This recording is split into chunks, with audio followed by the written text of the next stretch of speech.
The hospital was quiet at night, but it was never truly silent. There was always a sound somewhere. A machine beeping softly, a cart rolling down the hallway, a door opening far away and closing again. Nurse Callie Reyes had learned all these sounds during her 3 weeks on the night shift at Naval Medical Center San Diego. She knew which beeps meant nothing, and which ones meant she needed to move fast. She knew the sound of tired feet, and the sound of frightened ones. Tonight, she was about to learn a new sound. The sound of a strong man trying not to break. It started with a phone call, a car accident on the highway near the base. A young woman brought in with internal injuries, surgery, blood, long hours in the operating room while a team of doctors worked to save her life. By the time the surgery ended, the sun had already set and risen again somewhere far away, though inside the hospital, time didn't really exist. There was only the next task, the next check, the next breath. The patient's name was Mia Calloway. She was 19 years old. Her file said the surgery had gone well. It said her condition was stable. It said her family had been notified. Those 3 words, family notified, seemed simple on paper. But Callie had worked in this hospital long enough to know that those words could mean anything. Sometimes no one came. Sometimes an aunt showed up looking confused. And sometimes, like tonight, the door opened, and a man walked in who filled the whole room with his presence before he even said a word. He introduced himself as Jack Calloway. He did not say Admiral, though everyone on the base already knew who he was. Rear Admiral Jack Calloway had spent his whole life serving in the Navy, leading sailors through dangerous missions, staying calm when other people panicked. He had commanded ships.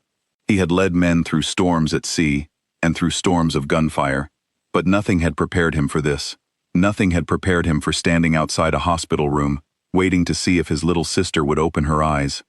He wore a plain gray t-shirt instead of his uniform. His eyes were red from lack of sleep, though he tried to hide it. When he walked toward the nurse's station, his steps were steady, but his hands were not. Callie noticed that right away. She had learned to notice small things. A tremble in the fingers, a voice that stayed too calm. A person trying to hold themselves together, the way sailors hold a rope in a storm, gripping tightly, because letting go means losing everything. "Talk to me," he said, and his voice was firm, almost like a command. But underneath it, Callie could hear something else. Fear. The kind of fear that a person tries to hide behind strength. Callie kept her voice gentle but clear. She had learned that families in these moments needed honesty, but they also needed calm. Too much emotion could frighten them further. Too little could feel cold. She had to find the middle, the place where truth and comfort could exist together. "Your sister is stable," she said. "The surgery went well. She is sedated right now, which means she is resting deeply, but she may still be able to hear your voice. You can sit with her if you like. Sometimes it helps for patients to know someone they love is close by." Jack didn't move at first. He looked through the small window into the room where his sister lay, tubes and wires connected to machines that beeped steadily. He looked like a man staring at a battlefield he didn't know how to enter. Then, slowly, he stepped inside. Callie watched him settle into the chair beside the bed. He didn't say much. He simply sat there, his eyes fixed on his sister's face, as if watching closely enough could keep her safe. Outside in the hallway, Callie continued her rounds, checking on other patients, adjusting monitors, updating charts. But every time she passed room 214, she noticed the same thing. He hadn't moved. He hadn't slept. He sat like a guard, standing watch over something precious. Hours passed. The hospital grew even quieter, the way it always did in the deep part of the night, when even the machines seemed to hum more softly. Around 2 in the morning, Callie brought him a cup of coffee, setting it gently on the small table beside him. "You should try to rest," she said softly. "The chair folds out into something like a bed. It's not comfortable, but it's better than sitting up all night." "I don't sleep on watch," he replied, his voice low but steady. "This isn't a ship, Admiral," she said, allowing a small smile to touch her lips. He looked up at her, and for a brief moment, something shifted in his tired eyes, almost a smile. "Almost. Everything is a ship," he said quietly. "You just don't always see the water." Callie understood what he meant.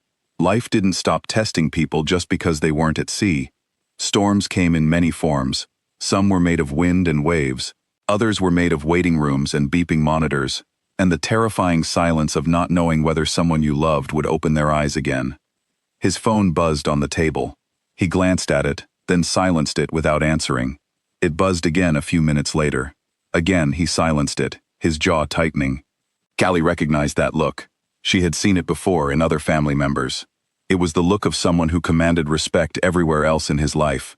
Someone people listened to and followed, but who felt utterly powerless in this one room, unable to command his sister's body to heal faster. Just before dawn, at exactly 47 minutes past 4 in the morning, something changed. The steady beeping of the monitor shifted. It wasn't loud. It wasn't dramatic. It was a small, slow change. The kind of change that an untrained eye might miss completely. But Callie's eyes were trained. She had spent years learning to notice exactly these kinds of shifts, these quiet signs that something inside a patient's body was beginning to struggle. She moved instantly. Her body reacted before her mind had even finished processing what she saw. She checked the oxygen levels. She adjusted the line connected to Mia's arm. She reached for the call button to alert the respiratory team, her hands working quickly and precisely, muscle memory taking over in a way that felt almost automatic. Behind her, Jack rose from his chair so fast it nearly toppled over. "She's not." His voice cracked in the middle of the sentence, unable to finish the terrible word that was forming in his mind. "She's right here," Callie said firmly, not looking away from the monitor even for a second. Her voice stayed calm, steady, the same tone she used with every frightened family member. But there was something more in it this time, something that came from a place deeper than training. "I've got her. You'll be safe with me. Both of you. I don't lose people I've decided to keep." She wasn't sure where those words came from. They weren't part of any training manual. No hospital policy told nurses to make such personal promises to families. But in that moment, standing between fear and hope, the words simply came out of her, honest and unplanned, like a vow she hadn't even known she was carrying inside her chest. The seconds that followed felt impossibly long. The oxygen numbers on the screen wavered, dropped slightly further, then began to climb. 94, 95, 96. Slowly, steadily, the numbers rose back toward safety. 98. Mia's fingers twitched against the white hospital sheet, a small movement that meant everything. Jack sat back down, hard, as if his legs had simply given up holding him standing, the moment he knew his sister was safe again. He put his face in his hands for just a moment, breathing deeply, and Callie gave him that moment of privacy, turning her attention back to the monitors, giving him space to feel whatever he needed to feel without an audience. By the time the sun rose fully over San Diego, painting the hospital room in soft golden light, Mia was breathing easily on her own. She even opened her eyes fully for the first time, blinking against the brightness of the fluorescent lights above her, with the kind of annoyed expression that only a healthy 19-year-old could manage. "The food here better be good," she mumbled weakly, her voice hoarse but very much alive. "Because I did not almost die for bad hospital food." Jack laughed, a real laugh, the first one Callie had heard from him since he arrived. It was rough and a little broken, but it was real, and it filled the small room with something warmer than relief. It was joy, sudden and surprising after such a long, dark night. Later that morning, after Mia had been moved out of intensive care and into a regular recovery room, Jack found Callie in the hallway near the nurse's station. He had changed into a clean shirt someone must have brought him, and his eyes, though still tired, looked lighter than they had before. "Reyes," he said, reading her name from the badge on her uniform as though he needed to see it written down to make it real.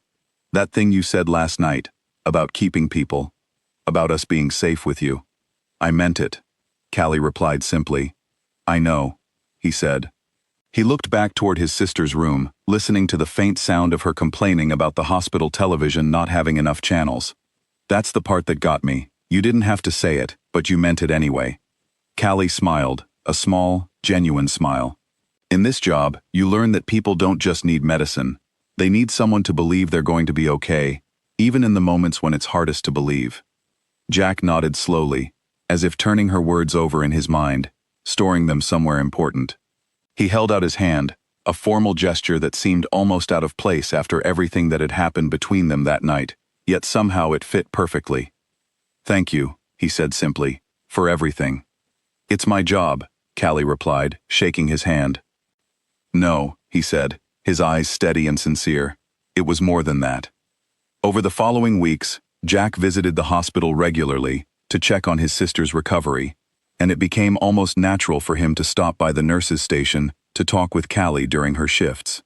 Their conversations started simply, about Mia's progress, about hospital routines, about small, ordinary things, but slowly, they grew into something more personal. He told her stories about his years at sea, about the weight of command, about how strange it felt to be powerless in a hospital room after years of controlling every situation around him. She told him about why she became a nurse, about the quiet strength she found in helping people through their most frightening moments, about the promises she made to herself, long before she ever made one to him. Mia recovered fully, faster than anyone expected, and she often teased her brother about the way his eyes lit up whenever a certain nurse walked by. Jack never denied it. He had learned something in that hospital room, something about the different kinds of courage that exist in the world. There was the courage of commanding a ship through a storm, and there was the quiet courage of standing steady beside someone's bed at 4 a.m, refusing to let go. 6 months later, in a small chapel near the naval base, Mia Calloway stood at the front of the room, not in a hospital gown this time, but in a soft blue bridesmaid's dress, smiling brightly as she watched her brother stand at the altar. Jack looked calm and steady, the same way he had looked commanding his ship, except now, there was no fear hidden beneath his stillness, only quiet happiness. When Callie walked down the aisle toward him, dressed simply and beautifully, Jack's eyes filled with the same emotion Callie had seen in them that very first night, except now, it wasn't fear. It was love, plain and clear, standing steady in the light.